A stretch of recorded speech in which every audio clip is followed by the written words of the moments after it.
రాష్ట్ర మాజీ మంత్రి వైకాపా నాయకుడు మన కారుమూరి నాగేశ్వరరావు గారిని ఈరోజు ఈడీ ఎన్ఫోర్స్మెంట్ గారు అరెస్ట్ చేయడం జరిగింది. ఈ అరెస్టు వెనక చాలా స్కాములు ఉన్నాయి.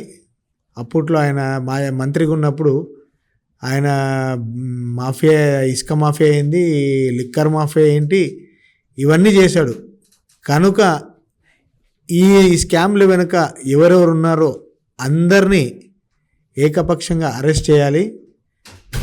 ఇంతకుముందు కూడా మన తెలుగుదేశం పార్టీ జాతీయ కార్యాలయంపై దాడి జరిగిన ఒక వ్యక్తిని ఇంతవరకు అరెస్ట్ చేయకపోవడం చాలా బాధాకరం.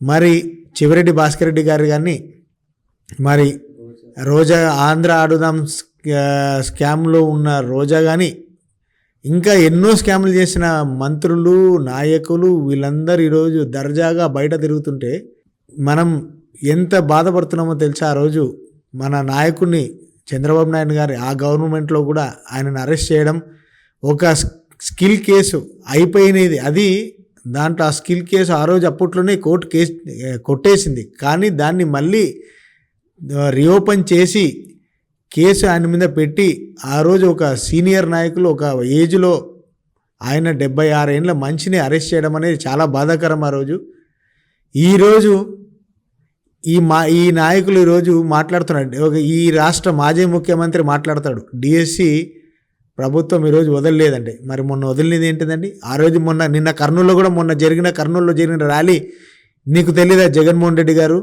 చూశారు నీ మీద ఎంత మాత్రం కోపంతో వాళ్ళు ఈరోజు రగిలిపోయి మాట్లాడారో మీరు చూసి ఉంటారు. ఫేస్బుక్లో కానీ సోషల్ మీడియా కానీ ఈరోజు చూసుంటారు. ఇప్పుడు కూడా దాన్ని మీరు ఇంకోటి మీరు ఏపీఎస్సి డిఎస్సిపై మాట్లాడడం చాలా హేళనగా ఉంది.